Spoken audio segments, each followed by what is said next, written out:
نحمده ونصلي على رسوله الكريم اما بعد فاعوذ بالله من الشيطان الرجيم بسم الله الرحمن الرحيم لقد كان لكم في رسول الله اسوة حسنة۔ ہر قسم کی تعریف، کبریائی، بڑائی، حمد و ثنا اللہ وحدہ لا شریک کے لیے ہے، اور انگنت بے انتہا بے شمار درود و سلام نازل ہو سید المرسلین رحمت للعالمین جناب محمد الرسول اللہ صلی اللہ علیہ وسلم پر۔ سیرت النبی صلی اللہ علیہ وسلم کا درس جو پہنچا تھا وہ ہم اس مقام پر تک پہنچے تھے کہ صحابہ کی دین پر ثابت قدمی کی وجوہات کیا تھیں، آخر وہ کون سی وجہیں تھیں کہ جن وجہ سے اس قدر بندشوں کے باوجود، اس قدر سختیوں کے باوجود وہ لوگ دین پر مضبوطی سے قائم رہے۔ اب آگے کا جو سلسلہ شروع ہو رہا ہے وہ یہ کہ مکے سے باہر اب اللہ کے نبی علیہ الصلاۃ والسلام دعوت کا کام شروع کرتے ہیں۔ ابھی تک آپ کا دائرہ جو تھا وہ مکہ، اور موسم حج میں مکہ میں جو لوگ آیا کرتے تھے حج کرنے کے لیے ان لوگوں کو آپ دعوت دین دیا کرتے تھے۔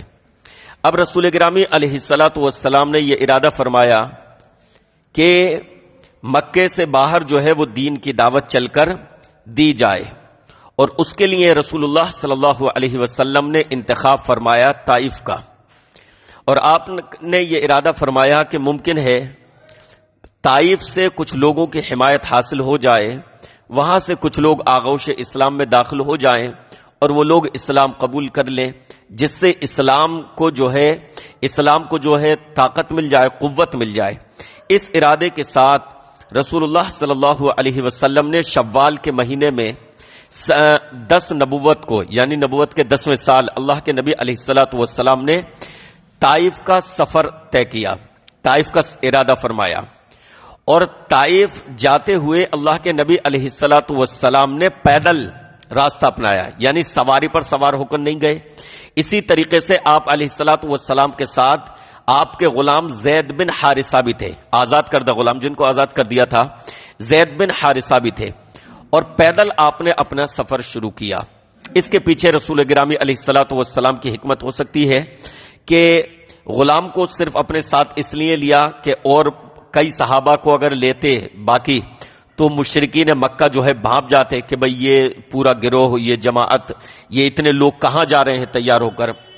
تو اللہ کے نبی علیہ الصلاۃ والسلام نے صرف اپنے آزاد کردہ غلام کو ساتھ لیا اور پیدل چل دیے۔ سواری پر سوار ہو کر چلتے تو مشرکین مکہ کو اندازہ لگانا آسان ہو جاتا، وہ اندازہ لگا لیتے کہ بھئی یہ سواری پر سوار ہو کر آج یہ کدھر جا رہے ہیں۔ اس وجہ سے اللہ کے نبی علیہ الصلاۃ والسلام نے ان تمام چیزوں کو نظر انداز کرتے ہوئے پیدل مکے سے باہر نکلے اپنے ایک آزاد کردہ غلام زید بن حارثہ کے ساتھ، اور طائف کے لیے آپ صلی اللہ علیہ وسلم نے پیدل کا راستہ چنا۔ مکے سے طائف کا راستہ جو ہے ایک تو روڈ والا، ابھی تو روڈ بھی بنا ہوا ہے، روڈ کا راستہ ہے جدھر سے بسیں چلتی ہیں، اور ایک راستہ پہاڑی کا ہے، پہاڑیوں میں سے۔ تو پیدل کا راستہ وہی تھا پہاڑی والا، جہاں سے ابھی ٹیکسی وغیرہ آتی ہیں، ٹیکسیاں چلتی ہیں، بسیں نہیں آتی اس راستے سے، تو ٹیکسیاں چلتی ہیں، وہ پہاڑیوں میں سے ہے راستہ، تو وہی راستہ اللہ کے نبی علیہ الصلاۃ والسلام نے چنا۔ راستے میں جو بھی قبیلے پڑتے، جو بھی لوگ پڑتے، رسول اللہ صلی اللہ علیہ وسلم ان کو بھی دین کی دعوت دیتے۔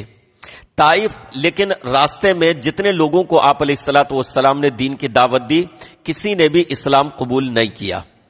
یعنی جاتے ہوئے جتنا سفر تھا، اگر آپ غور کریں گے آگے بھی بات آئے گی، جاتے ہوئے الگ ماحول تھا اور واپسی میں بالکل الگ ماحول۔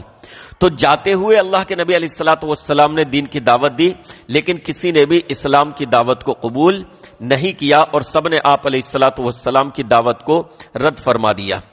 آپ طائف پہنچے، طائف میں قبیلہ ثقیف کے 3 سرداروں سے آپ ملے، قبیلہ ثقیف، اور وہ 3 سردار آپس میں بھائی بھائی تھے۔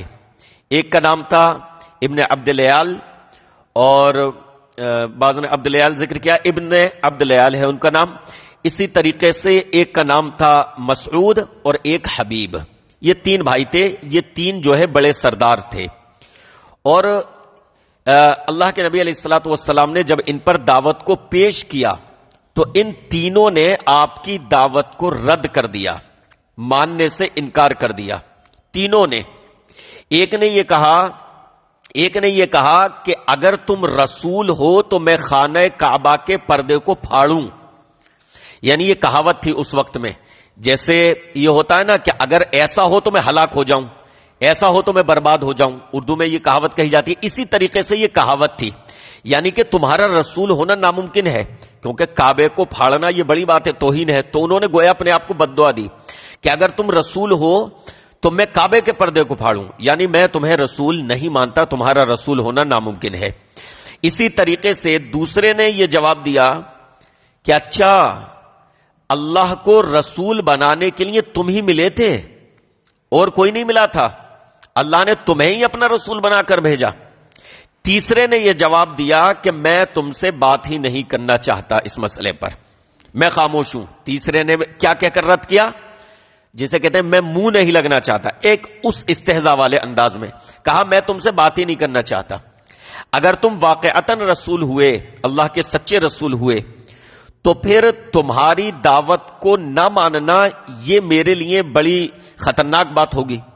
اور اگر تم رسول نہیں ہو، جھوٹا دعویٰ ہے، تو پھر تم سے بات کرنے کی مجھے ضرورت ہی نہیں ہے. یہ کہہ کر اس نے جو ہے خاموشی اختیار کر لی. اللہ کے نبی علیہ الصلوۃ والسلام نے جب ان کا یہ جواب سنا، ان سے مایوس ہو گئے. تو پیارے نبی علیہ الصلوۃ والسلام وہاں سے اٹھ کھڑے ہوئے. البتہ اٹھتے ہوئے آپ نے یہ فرمایا کہ بھئی تمہارا جو معاملہ ہے اسے اپنے تک رکھو، یعنی اپنی اس بدعقیدگی کو کہ تم نے دعوت کو رد کیا پھیلاؤ مت. کیونکہ وہ سردار تھے، جب دوسروں کو پتہ چلے گا تو وہ بھی اس نقش قدم پر چلتے ہوئے جو ہے منع کریں گے. تو آپ نے فرمایا اس بات کو اپنے ہی تک رکھو. پھر اللہ کے نبی علیہ الصلوۃ والسلام وہاں سے اٹھ گئے ان کے پاس سے. لیکن آپ نے طائف میں 10 دن تک قیام فرمایا.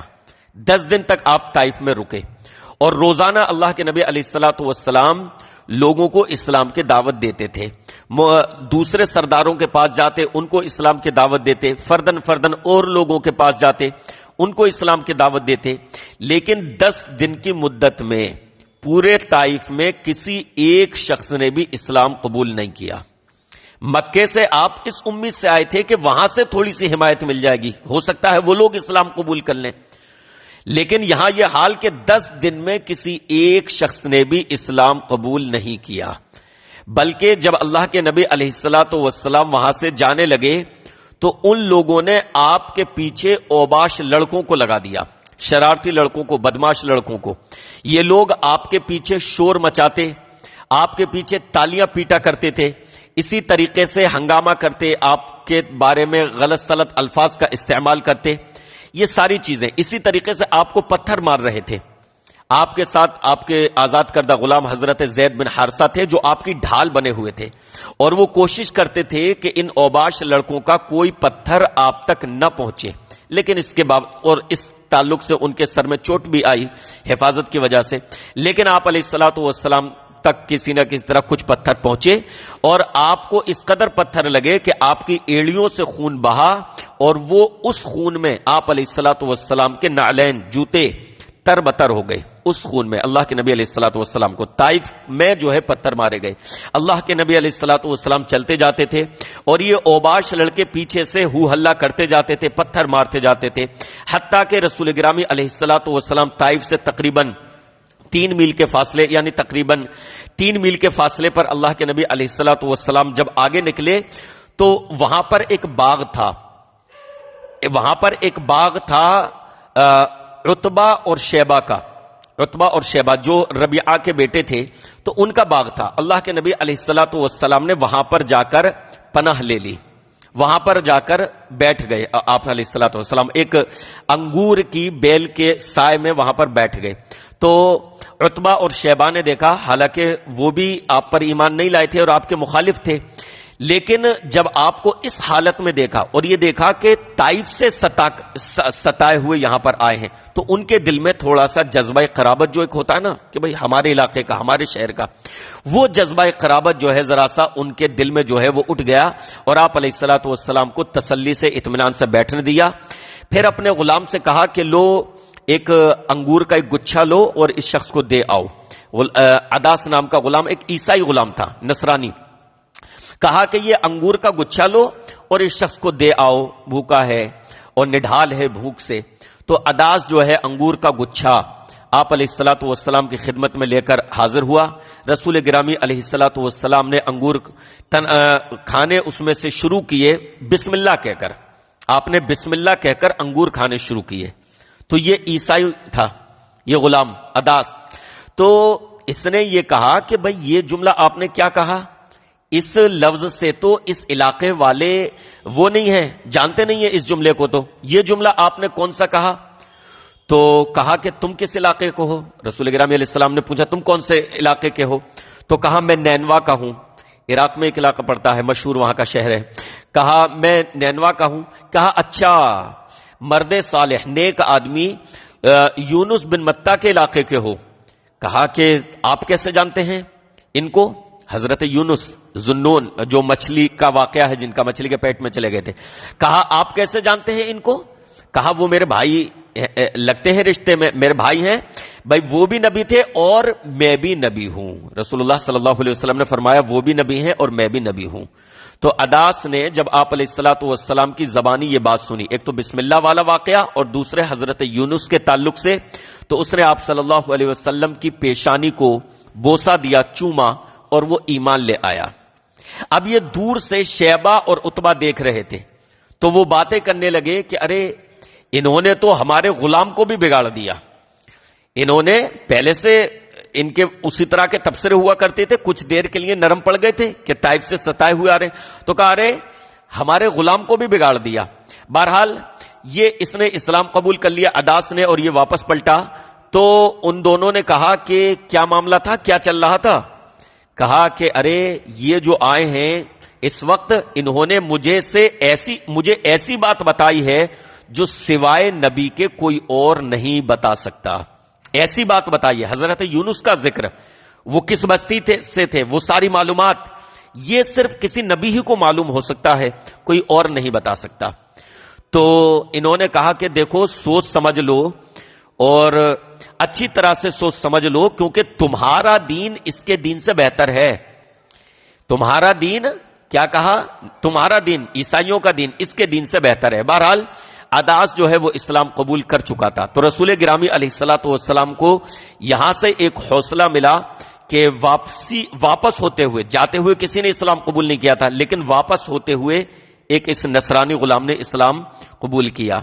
اس کے بعد رسول گرامی علیہ الصلوۃ والسلام آگے بڑھے اس باغ سے تو قرن منازل ایک جگہ، وہاں پر اللہ کے نبی علیہ الصلوۃ والسلام پہنچے.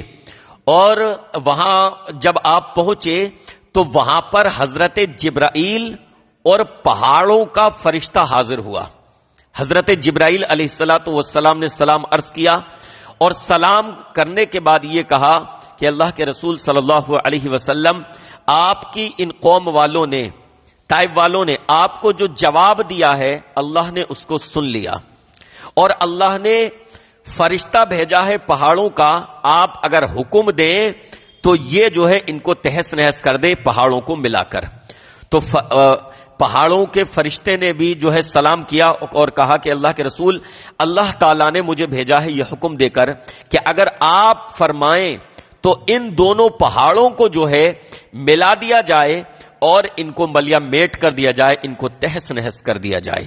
رسول گرامی علیہ الصلوۃ والسلام نے اس موقع پر ارشاد فرمایا کہ نہیں، بل ارجو ان یخرج اللہ من اصلابہم من یعبد اللہ وحدہ ولا یشرک بہ شیئا.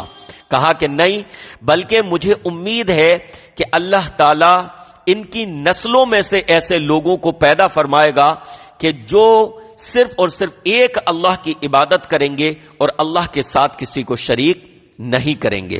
یعنی جس قوم نے رسول گرامی علیہ الصلوۃ والسلام کو ستایا، پتھر مارے، اللہ کے نبی کو یہ آپشن دیا گیا کہ اگر چاہو تو ان کو تہس نہس کر دیا جائے.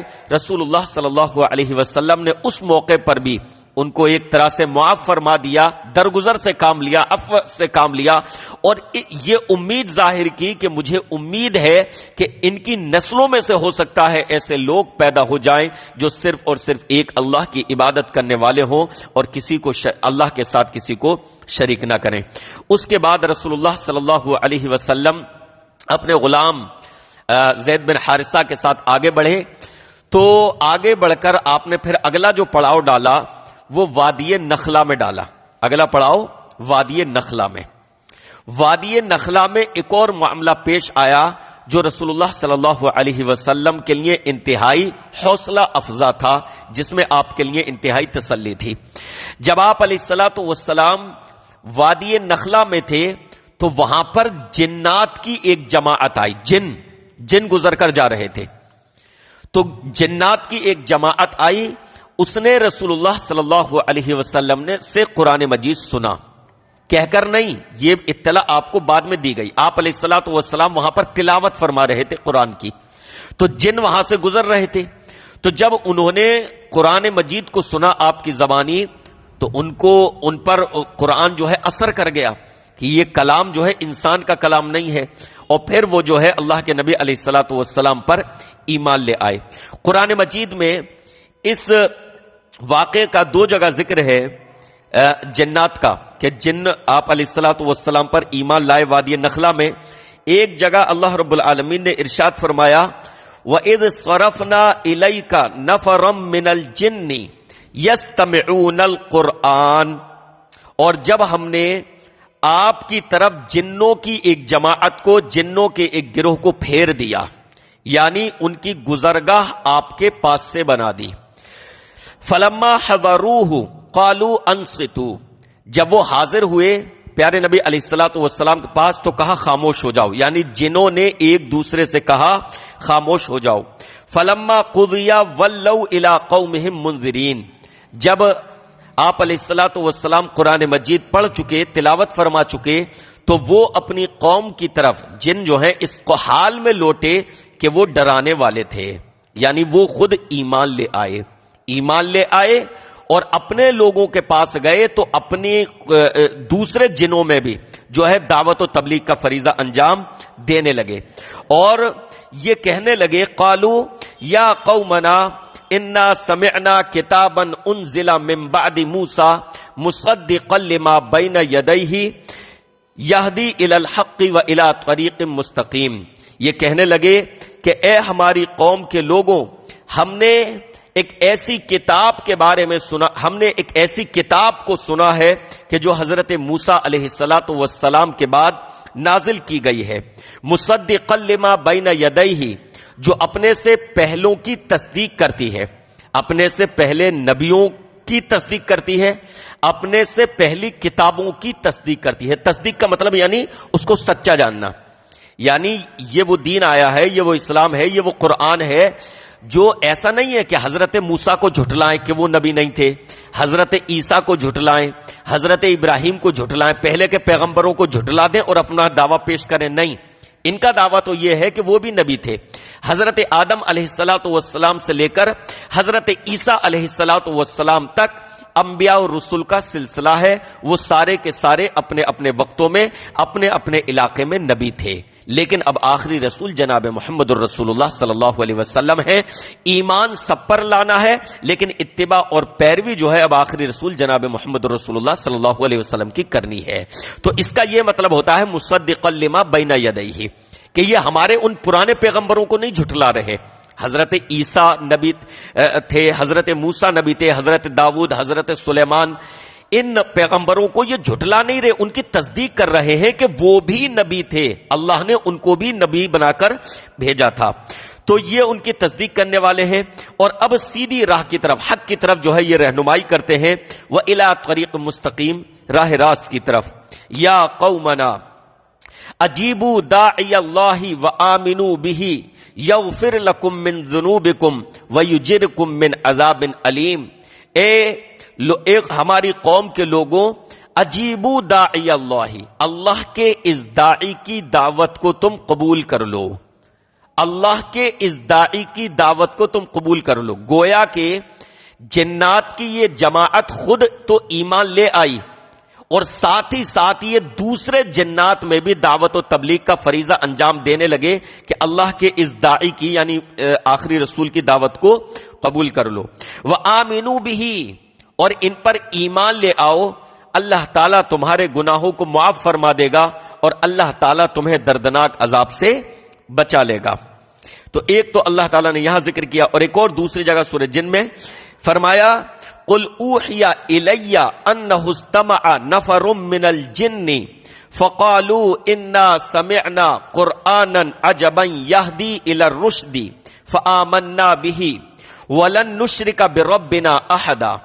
آپ فرما دیجئے کہ میری طرف وحی کی گئی ہے.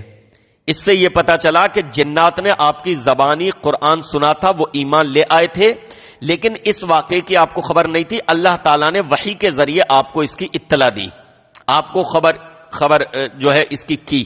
تو تبھی فرمایا نا کہ آپ فرما دیجئے اوحیا، میری طرف اس بات کی وحی کی گئی ہے کہ جنوں کے ایک گروہ نے، جنوں کی ایک جماعت نے قرآن کو سنا تو انہوں نے یہ کہا کہ ہم نے بہت ہی حیرت انگیز قرآن سنا ہے. یہدی الی الرشد، جو کہ ہدایت کی طرف رہنمائی، سیدھی راہ کی طرف رہنمائی کرتا ہے. فآمنا بہ، لہذا ہم اس پر ایمان لے آئے ہیں، ہم اس رسول پر ایمان لے آئے اور ہم قرآن پر ایمان لے آئے، اور اب ہم جو ہے ہرگز اپنے رب کے ساتھ کسی کو شریک نہیں ٹھہرا سکتے. تو یہ جنات کا قبول اسلام تھا. اس کا مطلب آخری رسول جناب محمد الرسول اللہ صلی اللہ علیہ وسلم کی شریعت جن اور انس، جنات اور انسان دونوں پر لاگو ہوتی ہے.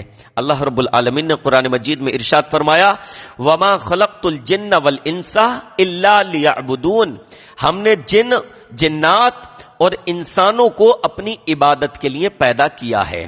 تو جب عبادت کے لیے پیدا کیا ہے تو جس طریقے سے ہمارے لیے جو ہے ہر چیز کے طریقے ہیں، ایسے ہی جنات کے لیے بھی ہیں.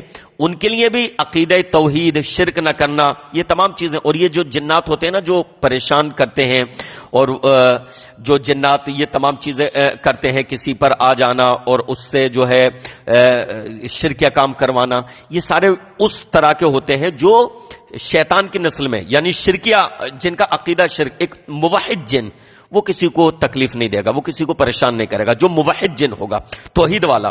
تو جنات دونوں طرح کے ہیں، جیسے انسانوں میں ہر طرح کے ہیں، قبروں پر سجدہ کرنے والے بھی ہیں، شرک کرنے والے بھی ہیں، کچھ بت پرست بھی ہیں، سورج کی عبادت کرنے والے بھی ہیں.